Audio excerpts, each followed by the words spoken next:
Good morning and welcome to Talks on the Rock. I'm Rebecca Albiani, and before I begin, I would like to thank Ida Gay and Tom Nicolino for sponsoring this lecture.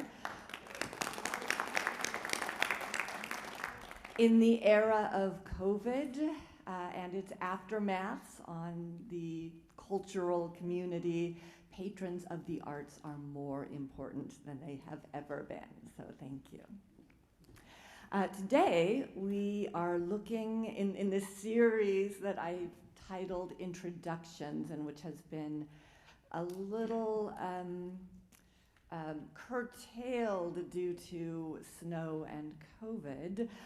But today I'm going to introduce you to the work of Alice Neel, born in early 1900.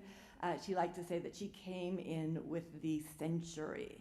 And we see her here at 44 in her studio in Spanish Harlem.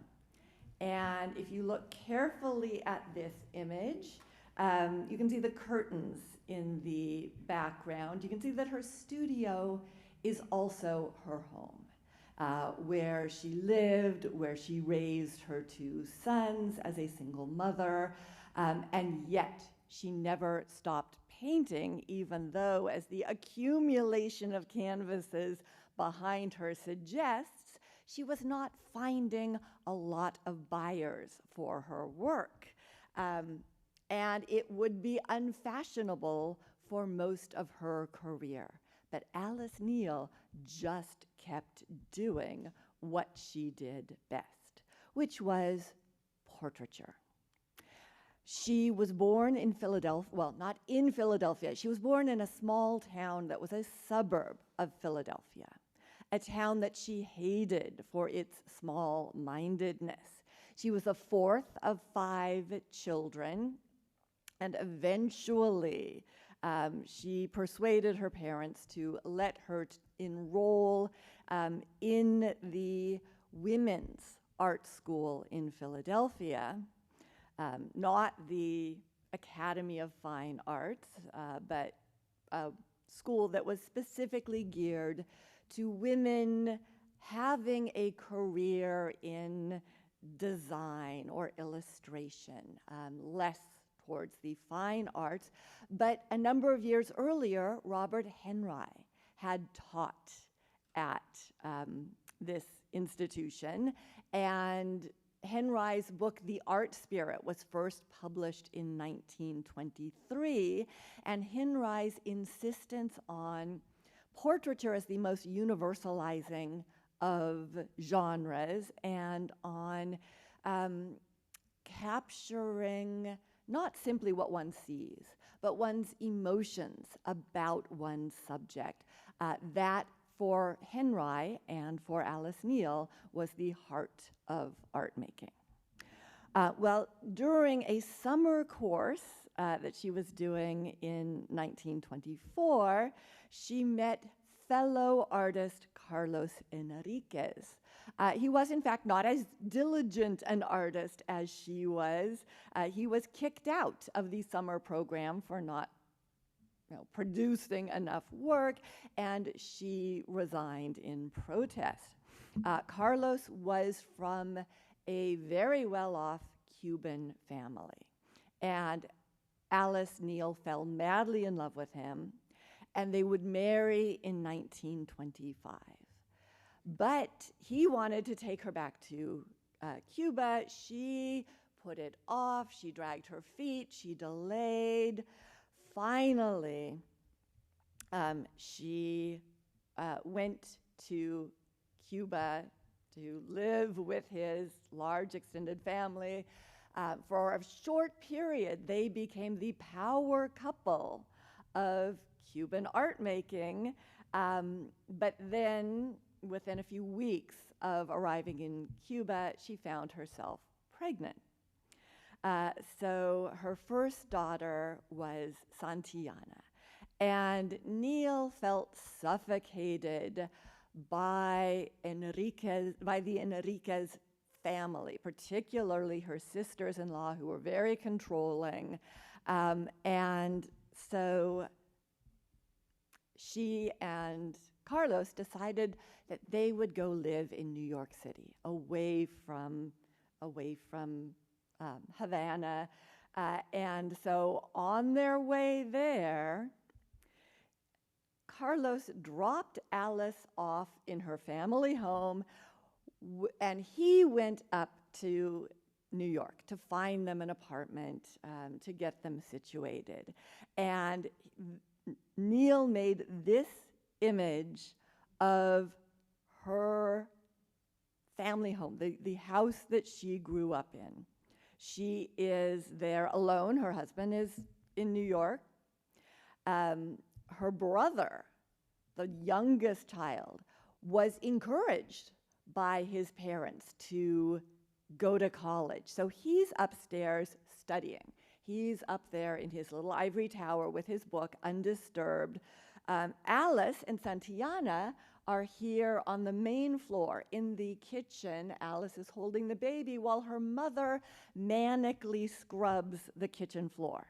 And can you see that sort of mask of anxiety that was her mother? And her father is in the basement with a coal scuttle. Her father, this drab gray figure mounting those drab gray stairs. This is not a happy picture of domesticity.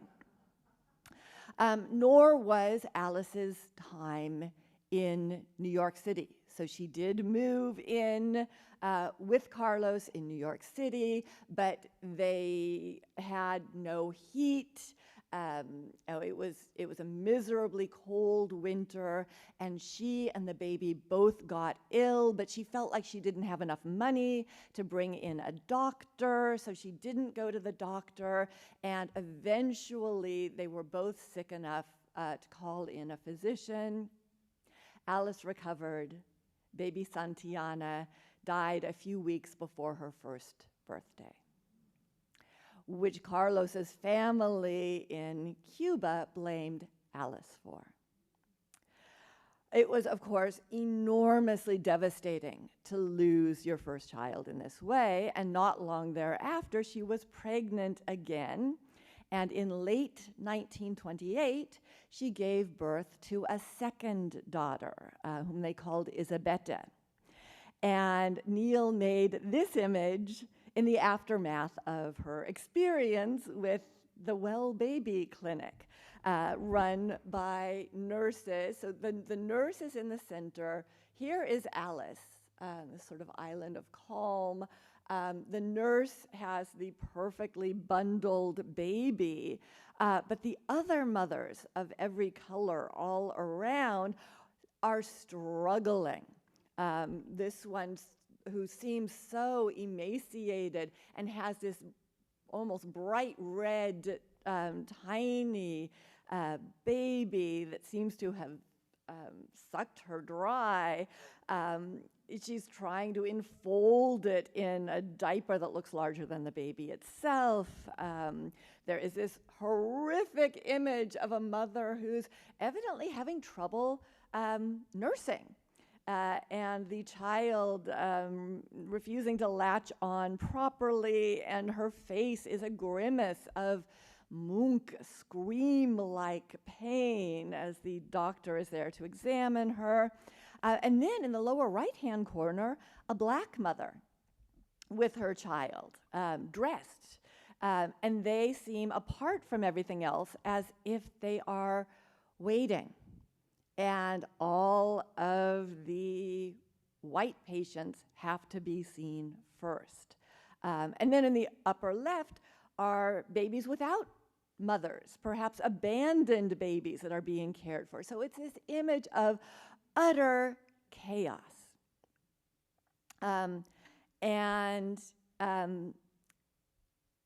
It was painted in New York City, and in 1930, Carlos decided that they should bring baby Isabetta to his parents and sister so that they could care for her for a few weeks, because he wanted to take Alice to Paris. So he took Isabetta to Cuba, and then he went to Paris and left Alice It was the end of their relationship. And Neel was utterly devastated. So she's lost one child to disease. Now her second child has been kidnapped by her husband to live with his family, to be raised by his sisters. She had lost everything. And she painted this, one of her most abstract works, Futility of Effort.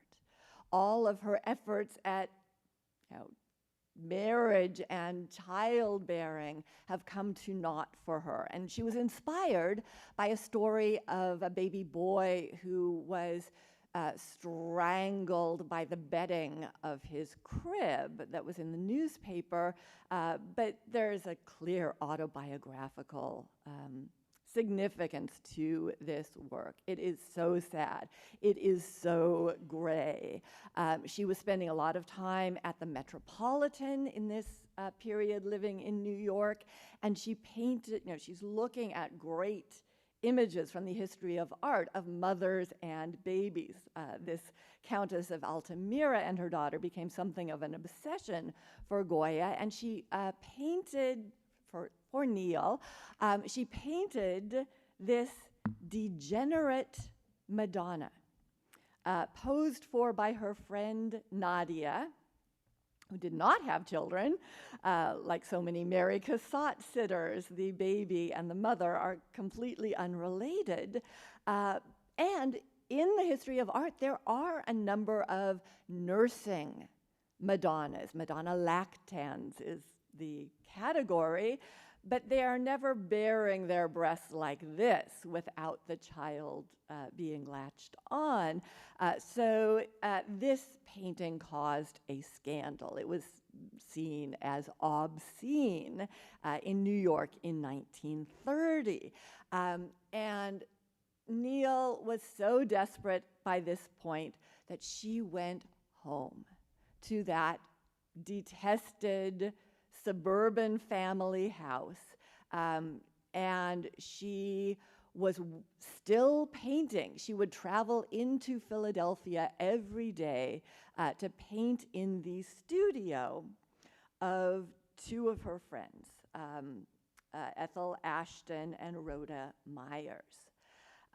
So she painted both of them, and she painted them both nude.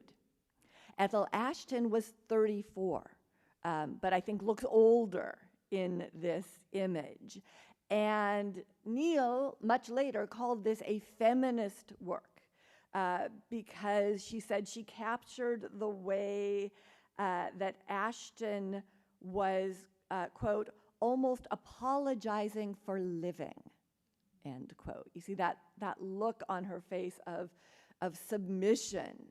And yet the body is so powerful in these volumes of triangles, that the straight line of the left thigh that we see on the right. It's such a powerful image of the female body, and yet the tiny head, the glance upward and to the right, does give it that apologetic feeling. Well, even this couldn't maintain Neel. She made a couple of suicide attempts. She stuck her head in the oven in her family home and ended up institutionalized for about 13 months between 1930 and 31. The first two institutions would not allow her to have access to any art materials.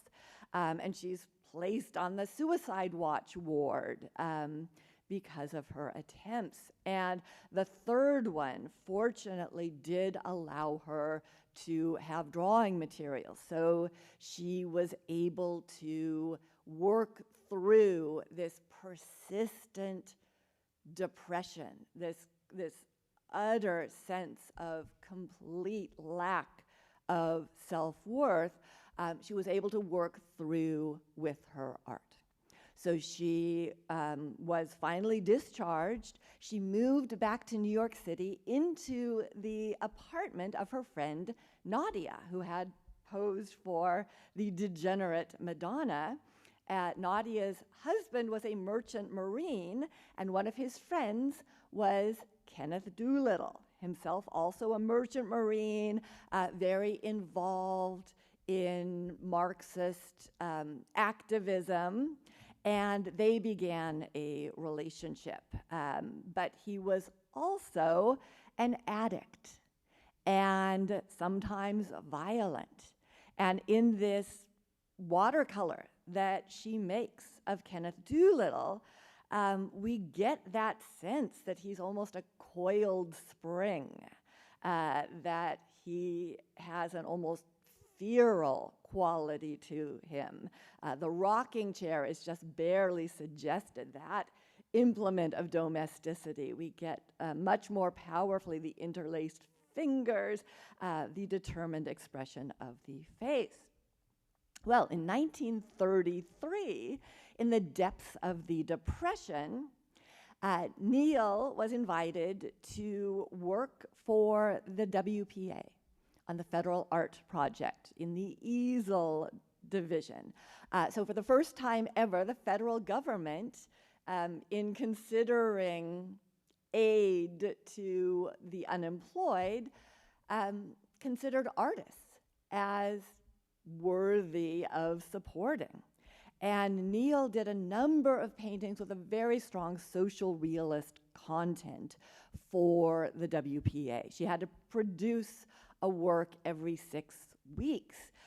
So investigation of poverty at the Russell Sage Foundation was one of her first. This was a foundation that had been founded in 1907 for the study of poverty. And the woman at the center, with her head in her hands, is explaining that she is a widow, that she lives with her 7 children in their car because they have no means.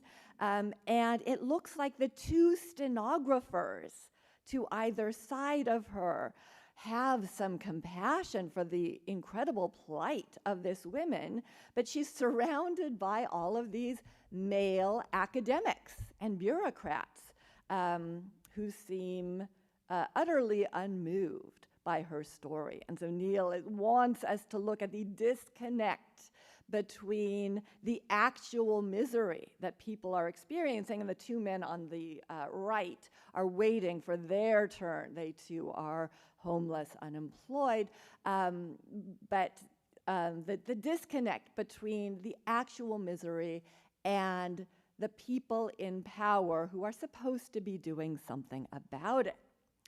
One work which the WPA rejected for some reason was her portrait of Joe Gould. Gould was an eccentric who claimed to be writing the longest book in the world, an oral history of everything. And Neel saw him as something of an exhibitionist. Not that she knew that he was, throwing open his raincoat on the subway, but rather that just his personality had that quality. If he was at a party and conversation lagged, he would jump up on the table and do Indian war cries and so forth. And so she painted this outrageous portrait of Joe Gould with multiple penises, but she considered this a proto-feminist work as well because of the way that it focuses on men's sense of privilege and power based on their genitalia, based on what they were born with. In 1934, Carlos Enriquez arranged to visit New York with their now 5-year-old daughter, Isabetta. And Carlos wanted to restart their relationship. And this caused a lot of jealousy in Kenneth Doolittle. Alice painted Isabetta naked. And she's 5 years old. It's a very forthright image, but this is not the one that Alice painted with her daughter standing in front of her, in the beach house her parents had in New Jersey in 1934. No, that painting was destroyed by Kenneth Doolittle, who in a fit of rage went into her studio and slashed about 6 of her works and burned hundreds of her drawings, her works on paper. It was the end of that relationship, that violent end, and this was the painting that she regretted the loss of the most. And so she recreated it from memory and from a photograph that he also burned a lot of photographs, but there was one remaining of this painting. So she recreated this image of her daughter, which is a little eerie. So she had a new relationship around this time with a man named John Rothschild, who rather than being working class and an opium addict, was Harvard educated and well off. And Neel made some of the most uninhibited drawings made by any artist, male or female, in this period. Here, she's on the toilet, and Rothschild is peeing into the sink because the toilet is occupied. And it's probably post-coital, and women were not supposed to make art like this. Rothschild left his wife and children for her, but Neel remained aloof. She would not commit to him. She is still very involved in those Marxist circles that Kenneth Doolittle had frequented, making images of activists, writers, poets like Kenneth Fearing as literally a bleeding heart liberal. There's a skeleton in his chest squeezing out his heart. And Fearing is surrounded by images of police violence against workers, of the wealthy ignoring amputees, war veterans, and so forth. But this is perhaps not nearly as successful and powerful an image of someone with leftist leanings as this is. So it's from the same year. This is her very simple portrait of Pat Whalen, who was a longshoreman and an organizer, a labor organizer. And she pictures him reading the Daily Worker with steel and coal strikes set for June 16th, his powerful fist on that paper. So we get this sense of his integrity, his physical power, and it's a much less cluttered image than the Kenneth Fearing one. So this is the style in which Neel will continue. So in these same years, when she's still working for the WPA, she makes this portrait she calls Elenka. Scholars now know that this, her model was Maya Deren, who would be a choreographer, a dancer. Here, she was still unknown. And yet we get this sense that there is a real intellect behind those mismatched eyes, and the sense, too, that she has a powerful body behind all of the ruching of her blouse. Neel would sometimes take her canvases into these streets and do architectural scenes or images of workers' parades. Here, Nazis murder Jews from 1936. So while Americans could claim that they had no idea what was really going on in Nazi Germany, here's Alice Neel in 36 showing us exactly what was going on in Nazi Germany, showing that the labor movement was very aware of what was happening. Well, in 1936, Neel fell in love again with a Puerto Rican musician named Jose. He too was married with a couple of children, but Neel did not care. She saw him performing, and she went back in a slinky silver dress, intent on taking him home with her. And she did. And so she and Jose became a couple, and she would make images of other people from his community, from the Puerto Rican community, like this one of Blanche Angel, pregnant, but at the same time, Neel was pregnant. And she had a stillbirth at 6 months, right around the time that she is painting this portrait. She would successfully bear Jose's child in 1939, and she made this self-portrait of, again, these harrowing images of childbirth, the dark circles under the eyes, the enormous breasts, no sense of joy attached to an image like this. And she was making, during her affair with Jose, she was making very intimate images of the two of them as well, almost all works on paper, like this pastel of Alice and Jose in bed. But just weeks after she gave birth to their son, Richard, Jose left her for another woman. And not too long after that, Neel got involved with Sam Brody, a filmmaker, a documentarian, someone with whom she would have an on and off relationship with, mostly on, for the next 2 decades. So she made this pastel of her lover holding her baby from a different lover, Sam and Richard.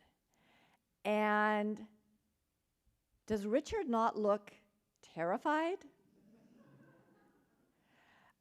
In fact, Sam Brody was abusive towards Richard, verbally abusive and occasionally physically abusive as well. And yet, he was utterly supportive of Neel as an artist, and she felt that that was necessary to her. His love and his support were important to her sense of herself. She was able to overlook his treatment of her son, not his son. And a year later, in 1941, they would have a son together. So Brody would always favor his son and be harsh towards Jose's son. However, by this time, Alice Neel is living in Spanish Harlem, where she will live from 1938 to 1962. It meant, she moves there from Greenwich Village, the heart of Bohemian New York, the heart of the art world. It meant being apart from all of that ferment. It meant sacrificing, to a certain extent, any momentum she might have built up in her career. So over the next couple of decades, she will make portraits of people in Spanish Harlem, her neighbors, Jose's extended family.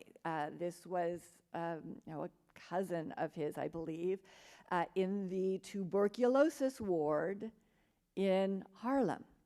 And Neel paints this indelible image of this young man, post-surgical, naked from the waist up, but looking somewhat Christ-like and also somewhat feminized. The conventions of the female nude, not the male nude, seem to be applied to this body. She would occasionally depict the neighborhood itself, but she is much more interested in the people. So this Spanish family is Jose's brother's wife and their children. So she is still involved in Jose's extended family, even though he's gone off and left her. And this is an image that asks for no pity. It just presents this family in a very direct, straightforward way. The mother, the Madonna figure at the center, the boy and girl on either side, the boy looking right at the artist, the girl looking out of the frame, perhaps wishing to be elsewhere. But Neel does not sentimentalize.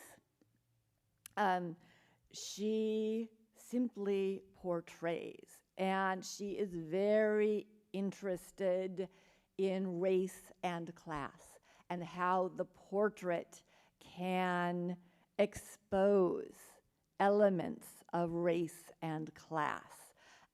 So here with Julie and the doll, Julie is Puerto Rican. She was the daughter of one of Alice Neel's neighbors, but her doll is not Puerto Rican. Her doll is blonde and blue-eyed because that was what was marketed at the time. That was all that was available. In 1943, Neel would depict 2-year-old Hartley, her son with Sam Brody. Now, by this time, the Federal Art Project has ceased to exist for some years, and Neel is on welfare. She's a single mother of 2 sons, both of them very deliberate pregnancies. She was 39 and 41 when she had her sons, and she proudly collected government assistance so that she could continue to paint. So here we see Hartley, the blue-eyed child, the blonde child, on the rocking horse, in an image that perhaps brings to mind the story Rocking Horse Winner. In the background, we see Neel herself reflected in the mirror at her easel, painting her own apartment, her son, her furniture, her curtains, painting these things that she has made. And that use of the mirror is something that goes back to Velázquez, to a portrait tradition of many centuries, because Neel is always interested in the history of art and her place in it. In 1946, her father died, and the image of him in his coffin was so firmly fixed in her mind that she went home and painted it. And we see the lilies look rather abstract. She's painting them all from memory, the hands. But this is a work that is almost certainly informed by Ben Shah's Passion of Sacco and Vanzetti. Ben Shah, a fellow leftist artist that she knew in the 1930s. In 1949, she painted her neighbor, Peggy.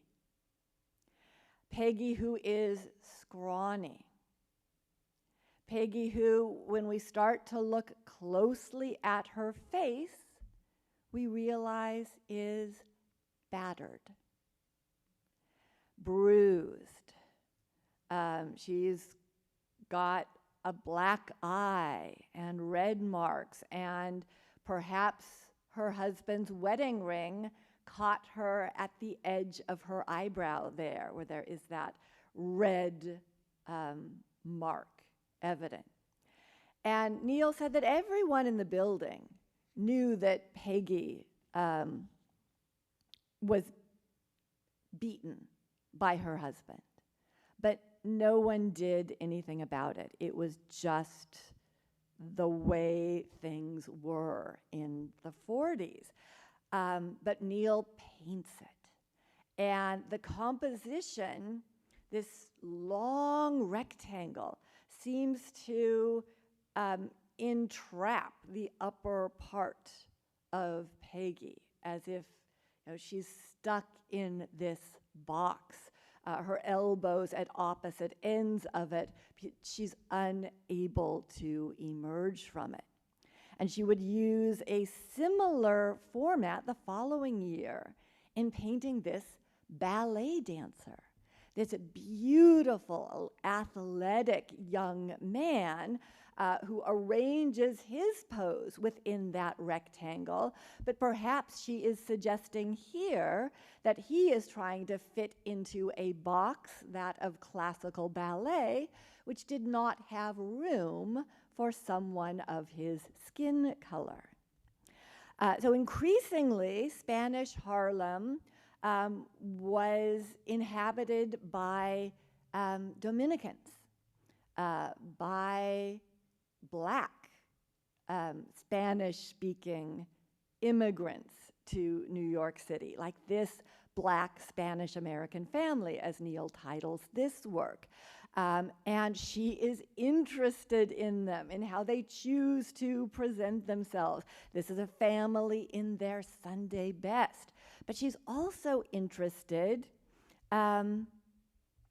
still in activism, in what is being done for the Black community, what is being done for those in poverty. This is her image of Harold Cruz from this period, and he was involved in what is not yet the civil rights movement, but we saw in her painting of the protests on the streets of New York, Nazis murdered Jews, that there were Black and white workers in that crowd, that there was solidarity, at least among the most progressive Americans. She would paint certain subjects multiple times, and one of those was Georgie Arce, a Puerto Rican neighbor of hers, and someone who in 1953 is maybe 10 or 11, but he's posing already like a little man. And 2 years later, she would paint him, and he came to her studio with what she called a rubber knife. And that she said she wasn't afraid of him at all, but he threatened her with this rubber knife. And in fact, this is a confrontational image. She depicts him with this rather phallic implement in his hands, with that strongly furrowed brow, those vertical lines on his forehead, these marks of stress and strain. And in addition to the weapon, he now has some bling. The necklace around his neck. And in fact, Georgie would get involved with a gang and would later be convicted of murder. So we perhaps see that incipient violence in this image of someone that she knew well. Dominican boys on 108th Street, she knows less well than Georgie Arce, but again, we get this sense of boys, little kids really, that are dressed and posed as much tougher and much older than they ought to be at that age. And that was something that worried Neel about the health of her community. But her sons were not going to school in East Harlem. She arranged for scholarships for them at the Steiner School.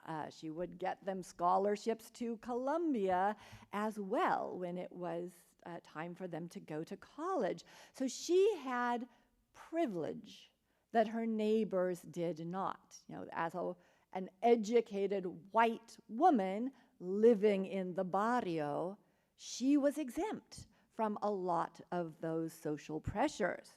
And in 1962, she moved to the Upper West Side, and she began to paint people in the art world. So this was one of the first of those images. Ellie Poindexter was a gallery owner. And throughout the 1950s, as she is painting the people around her in Spanish Harlem, she's painting in a way that was deeply unfashionable. The rest of the art world had been conquered by abstract expressionism, by big, powerful, messy, abstract canvases. Neel keeps painting like a social realist.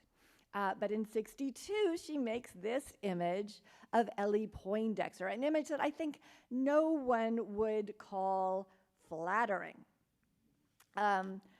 and poses her in Poindexter's apartment looking out over the traffic below. She's wearing a fur-lined, fur-trimmed jacket, but she's rather exposed to us nonetheless. There's something avaricious, perhaps, on her face. And Neel, coming out of her long tradition of being involved in Marxist circles, perhaps finds it difficult to find sympathy for someone who is very much on the other side of the economic coin. In 1964, she would depict James Farmer. Farmer was a founding member of CORE, the Congress on Racial Equality. And he sat for her in 1964, but it was a moment in which CORE had sent buses down to the South to be active in desegregation attempts in the South, and one of those buses was lit on fire. His activists were being attacked. A couple would even be murdered. And Neel reported that he was absolutely seething, that he was furious while she was painting him. So he is dressed in the trappings of the white-collar professional, the suit, the tie, the shined shoes, but he is ill at ease in that costume in New York, while his fellow black activists are being fired on in Alabama. A year later, she painted this young man whom she found on the street. She just bumped into him and thought he was interesting looking and asked him if he would sit for her.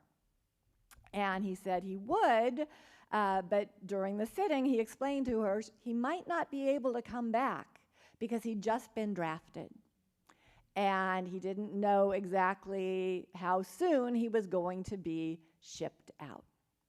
And he has been identified as James Hunter, but it's not a unique enough name that we know what happened to him.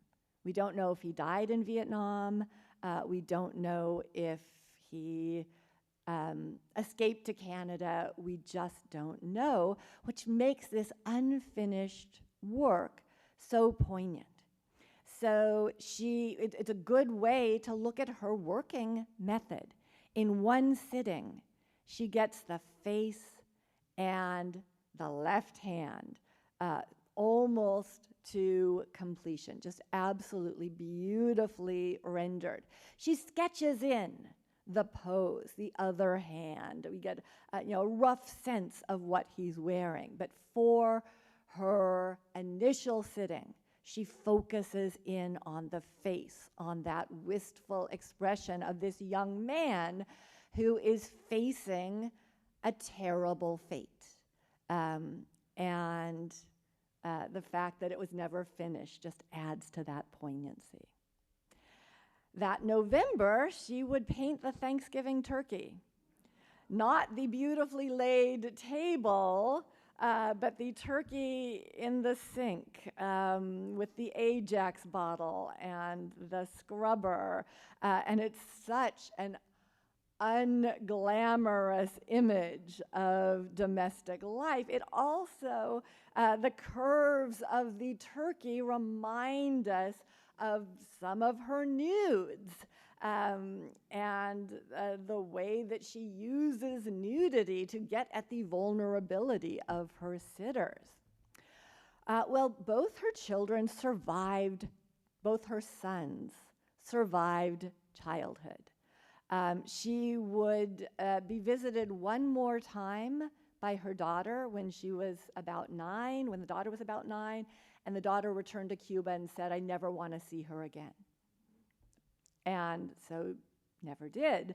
But Hartley would go on to medical school, and Richard would go on to law school. And so this is an image of Hartley as a medical student, exhausted, deep in thought, maybe trying to memorize the facial nerves or something, but just consumed with his own mental exhaustion in this image. But she was still painting people of color in her community. And these two boys were brought to her by a friend of hers who was active in a boys and girls type organization. So one of their outings was to Alice Neel's studio to be painted. And you can see they weren't too into it. Neel said it took lots of candy to get them through this sitting. And when this work was recently shown at the Metropolitan, one of the boys went to see it. It was the first time he saw the finished painting.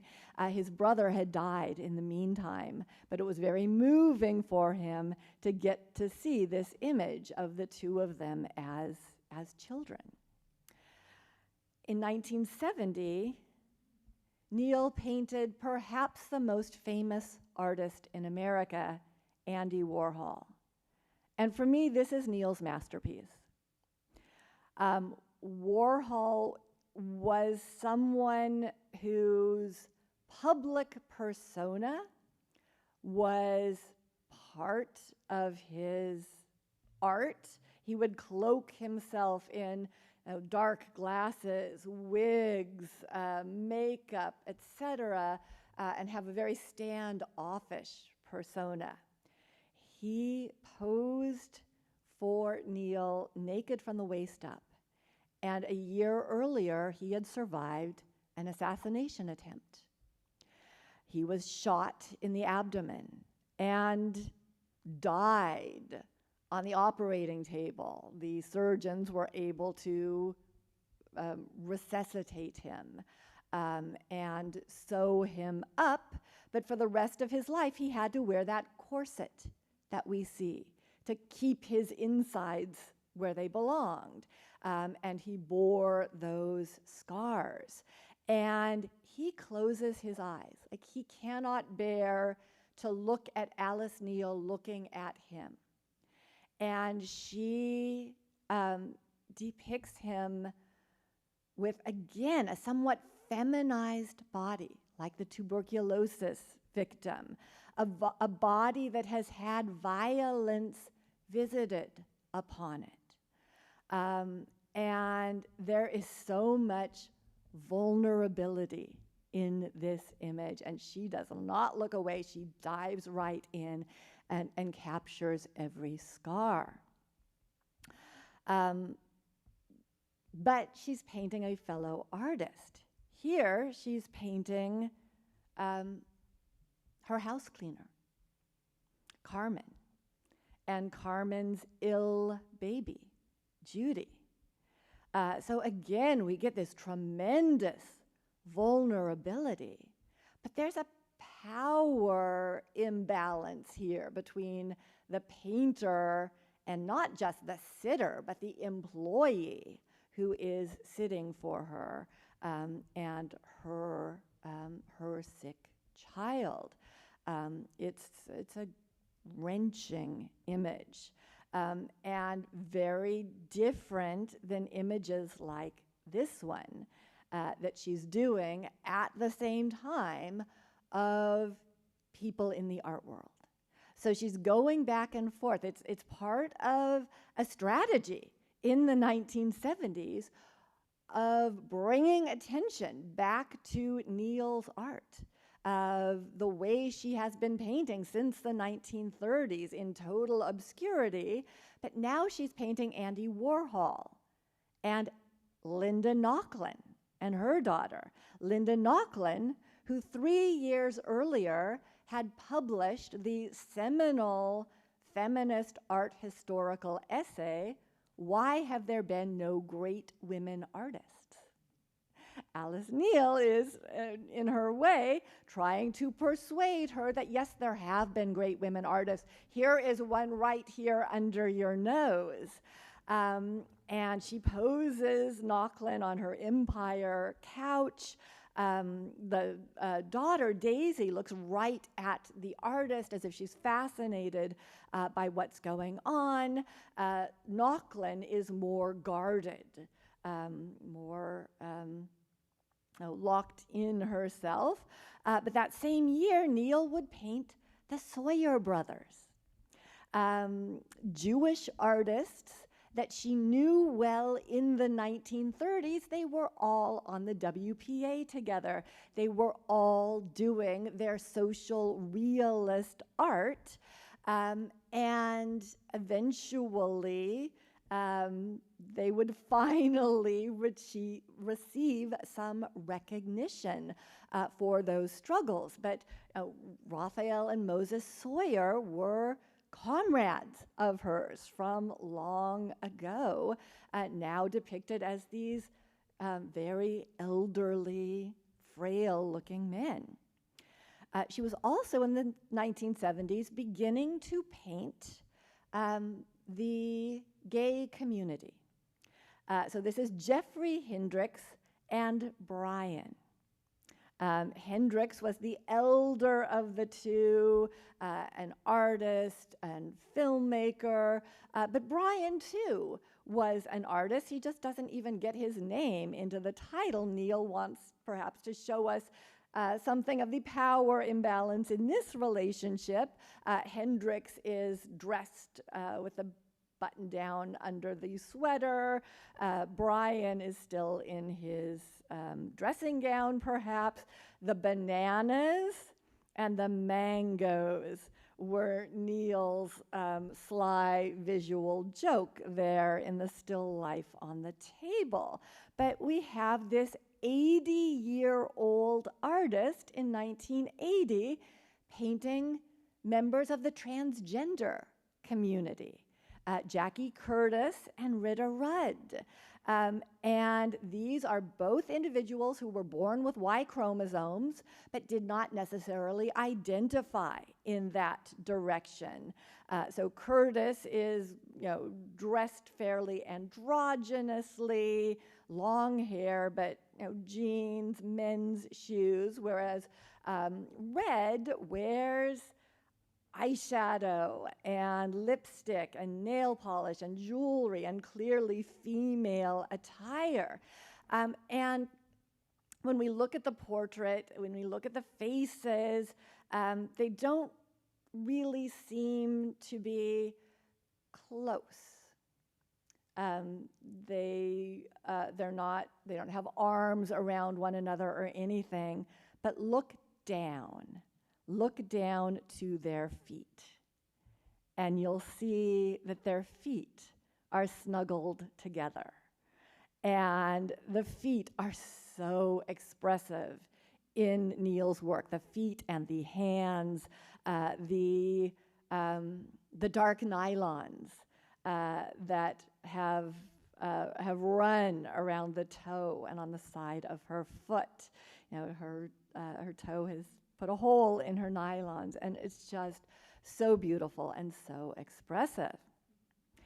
In 1964, Neel had painted Pregnant Maria, possibly one of her neighbors from Spanish Harlem, a woman who is still unidentified. But over the next dozen years, she would make a series of portraits of pregnant women. This is her daughter-in-law. So that's her son Richard in the portrait on the wall, the person who made this woman pregnant. But I think it's Olivia, lies on the couch, showing physically the quirks that pregnancy can have on the female body, the line on the abdomen and so forth. And she does not look happy, nor does Maria particularly.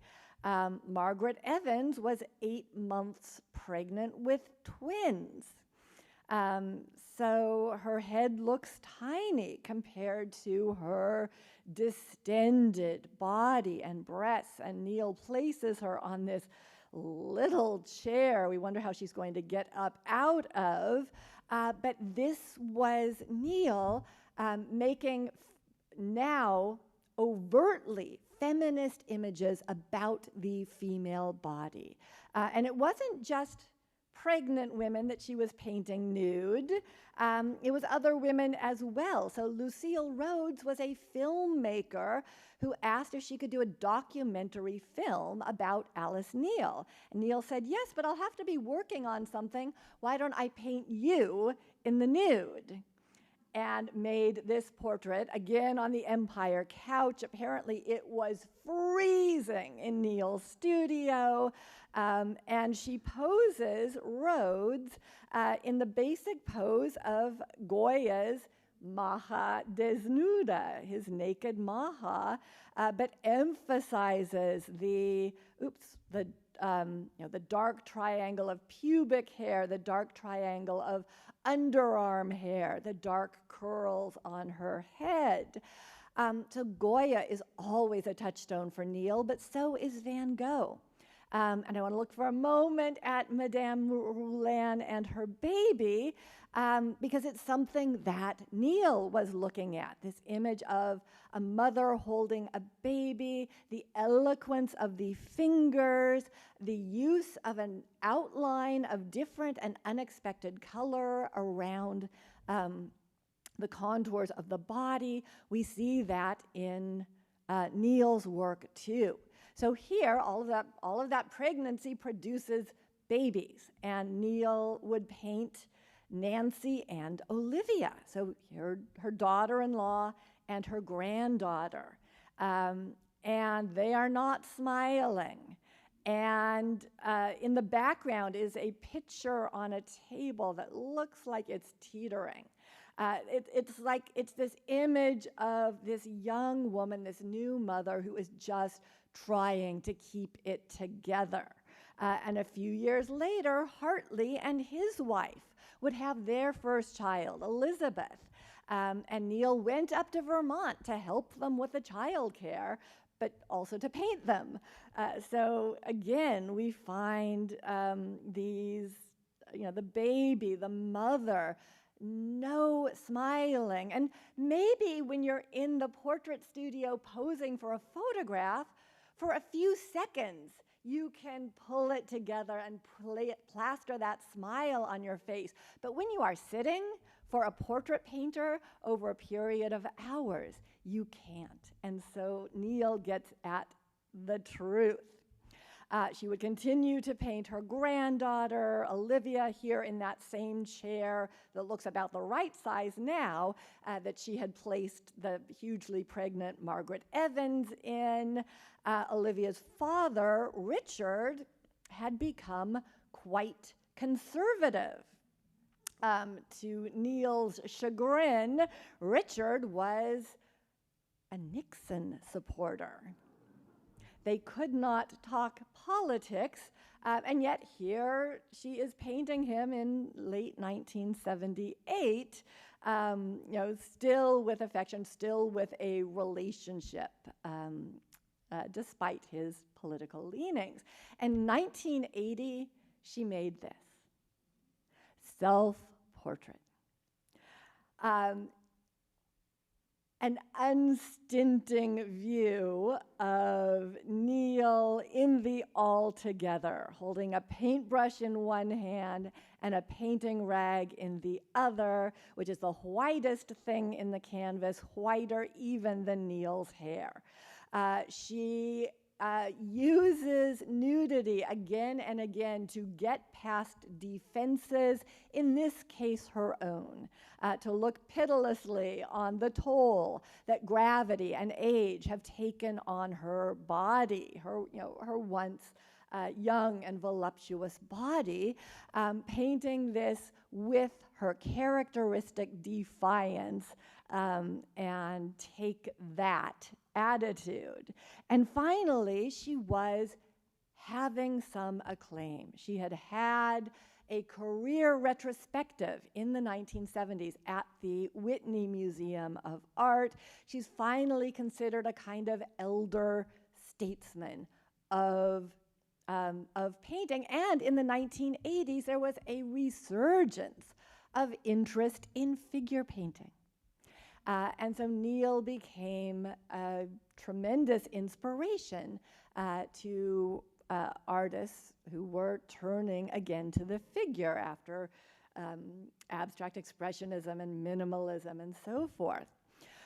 In 1984, she was told that she had cancer and had just a few months to live.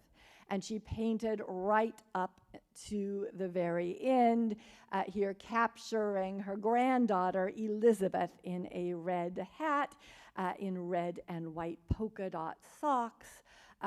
She didn't ask Elizabeth or Olivia to pose nude, as she had asked her own daughter, Isabetta.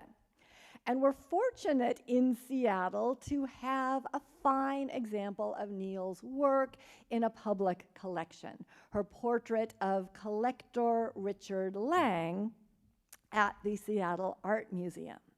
So this is not a work that was personal to her. This comes from that part of her output that was ambitious for recognition, that wanted to be well paid for her efforts.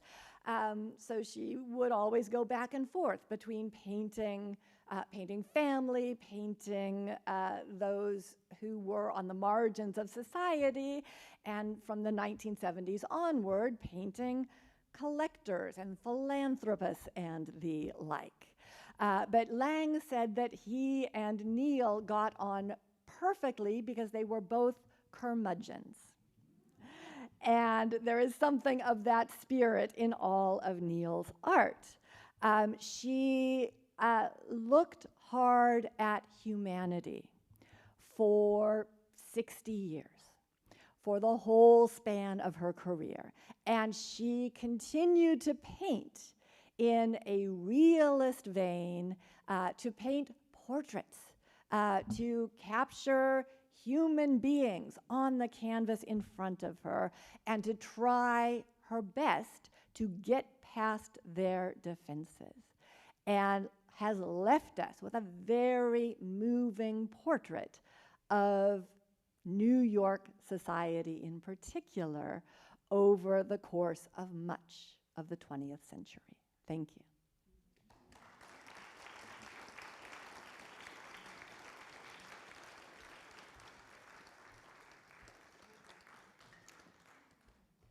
Are there, I've gone a little long, are there questions or images you'd like a second look at? In the back.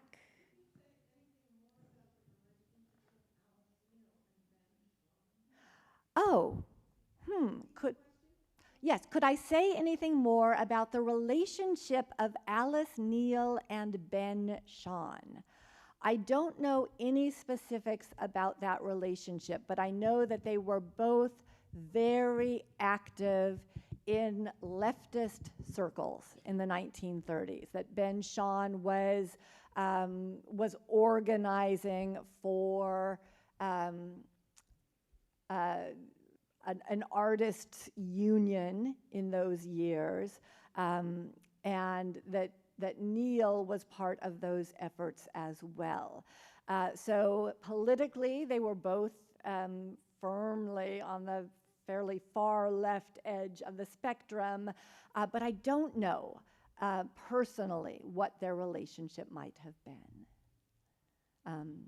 There was no romantic relationship, but I don't know if they were friends. Oh, anything about them influencing each other's art? Well, I think we definitely see when we look at that image of her father in his casket, we see echoes of the images that Ben Shahn had painted a decade earlier of Sacco and Vanzetti in their caskets. I'm sure that that was one of the images that was in her mind when she was painting her father, which she was doing from memory. And surely she had those Ben Shahn images, seared on her imagination as well. They are both social realists who they're not photorealists, neither one of them, by any stretch of the imagination. Shahn's work tends to be somewhat more stylized than Neel's does, but she stylizes in her own way. But I don't know, again, about a more direct connection between their art. Someday I would like to do a Ben Shahn talk. I've never taken him on. Oh, that's a really good question. Did she ever have any academic position? No, not that I am aware of, and I don't believe she taught painting, but she loved to go to college art departments and give slide lectures. So back in the day of 35 millimeter slides, she would load up a couple of carousels with images of her work, and she would talk for hours.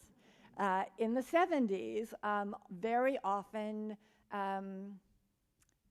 to women artists in the art department, to feminists, to feminist organizations on campus, about her work, about her life and her career, about how something,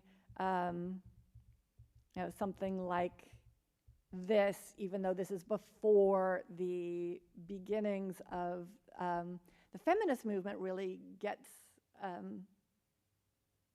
traction, how she felt that these are feminist images that well, this one in particularly, including Richard looking over the body of his wife that he has done this to, that she felt so powerfully that women needed control over their own sexuality, over their own bodies, over their own capacity for reproduction. And that was one of the sub-themes of her series of images of nude, pregnant women. So I don't know that she ever, that she taught more directly, but oh yes, she loved to give slide lectures about her work.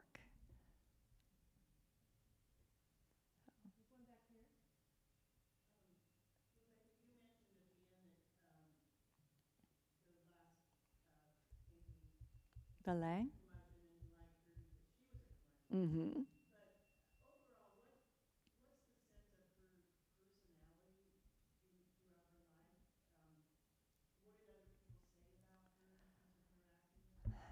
What did other people say about Alice Neel?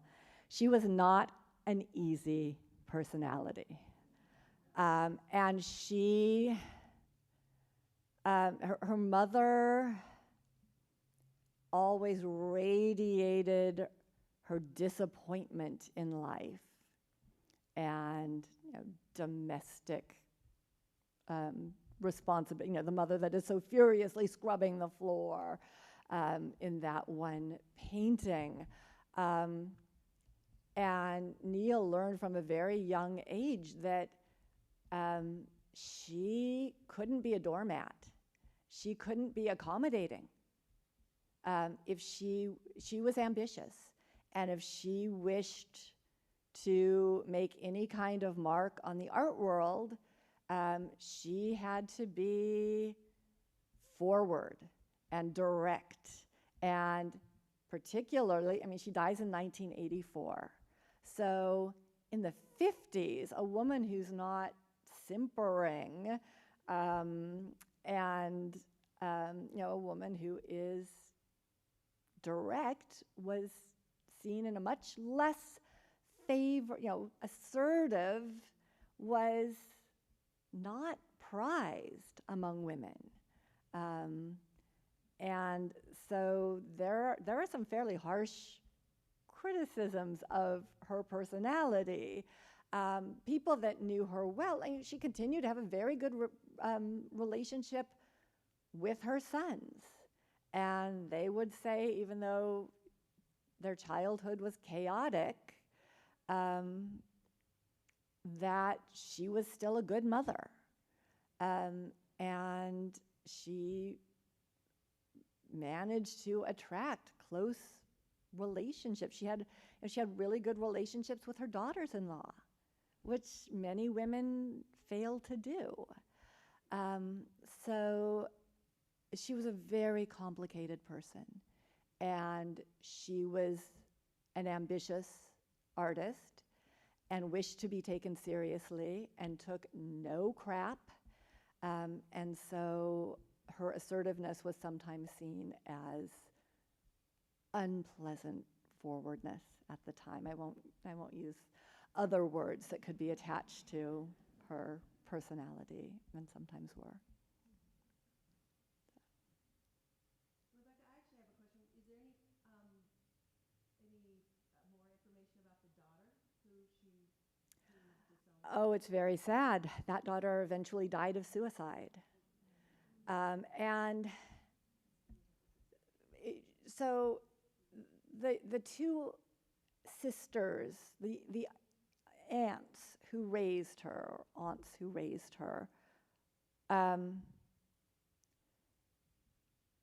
were abusive in a way, in that she would write to her mother and say, "Why don't you ever write to me?" These pleading letters. Neel wrote back. Her letters were never given to her daughter. Carlos's sisters really poisoned her daughter against her. And I'm trying to remember if they did finally meet late in life, but I don't think they did.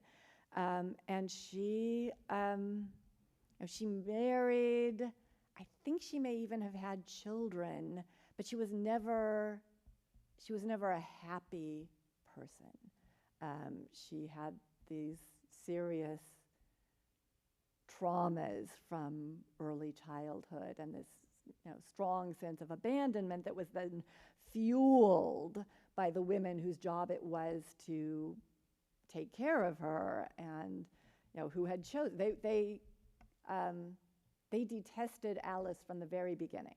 None of Carlos's family accepted Alice, and so they were happy to take his daughter, but they utterly rejected the mother of that daughter. And so she was raised among people who disparaged her mother and did not allow her mother any contact, tossed the letters.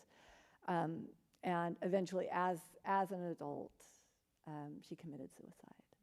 So it's a very sad story. Is there another happier question? Yes, please.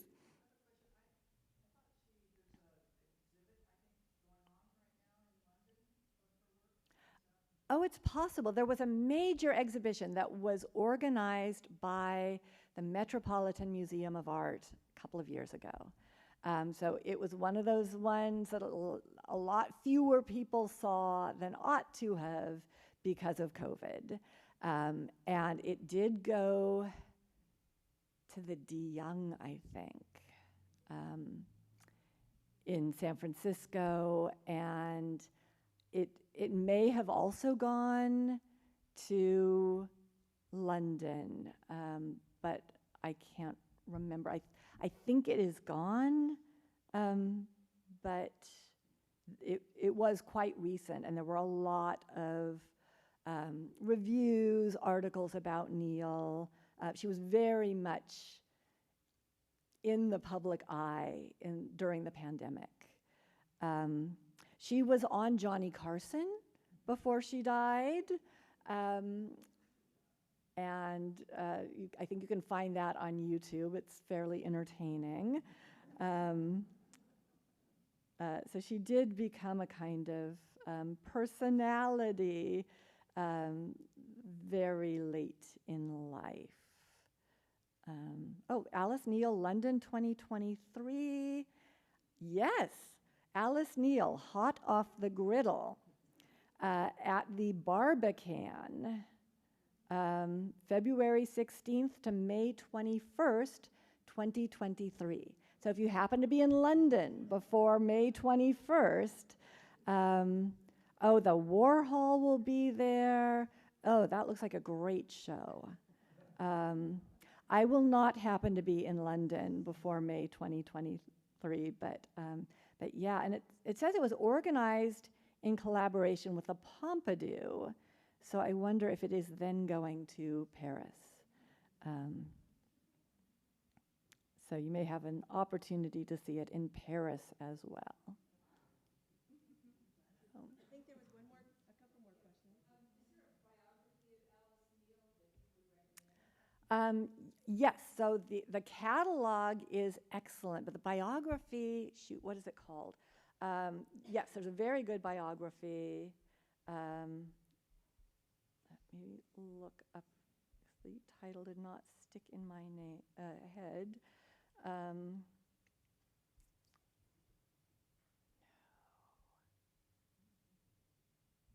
No, Alice Neel book, not biography. It's just giving me her biography. The Art of Not Sitting Pretty is what the biography is titled. Alice Neel, The Art of Not Sitting Pretty. And it's very well worth reading. I think we had another question in the back, on the back over there. Okay. Was Alice's work represented by a New York gallery, and when did that start? was she represented by a New York gallery. So during her years in sort of seclusion up in Spanish Harlem, she had a show about roughly every 6 or 7 years. So if she had gallery representation, it was infrequent. And again, she's living from welfare payments. She's not selling enough art to make a living as an artist in those years.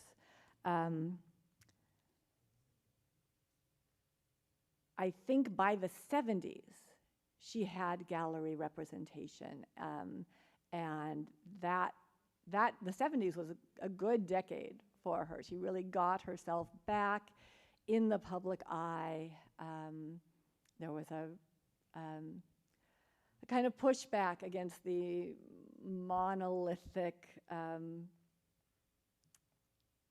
power of abstraction in the art world, and more interest in the figure, and she was seen as not just someone who was doing something fuddy-duddy from the 30s, but someone who continued to do really interesting work right up until the moment. So she must have had a dealer by then. I cannot remember the details of her. I actually read the biography a couple of years. I read it around the time that the exhibit was at the Met. So I'm a little fuzzy on some of the details, but I'm sure she had a gallery by the 1970s, and probably she had a prickly relationship with her gallery owner. She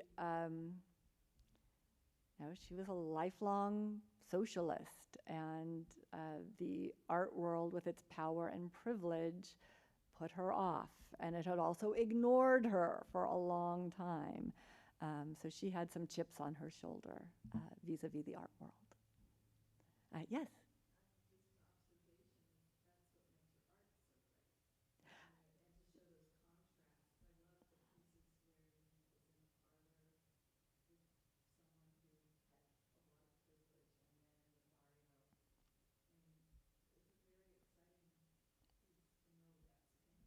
Oh, you're very welcome. And I absolutely agree. It is what made her art. By staying away from that magnetic center of the art world, she was able to be really who she was. And it does make her art so unique and powerful.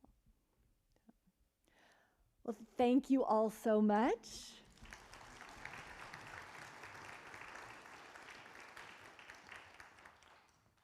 So I just want to say that there were a couple of, unfortunately, we had to postpone a couple of Rebecca's talks. One was in December because of the ice storm, and one was in February because of COVID. So we are rescheduling those, and I just want you all to know that they're in the works.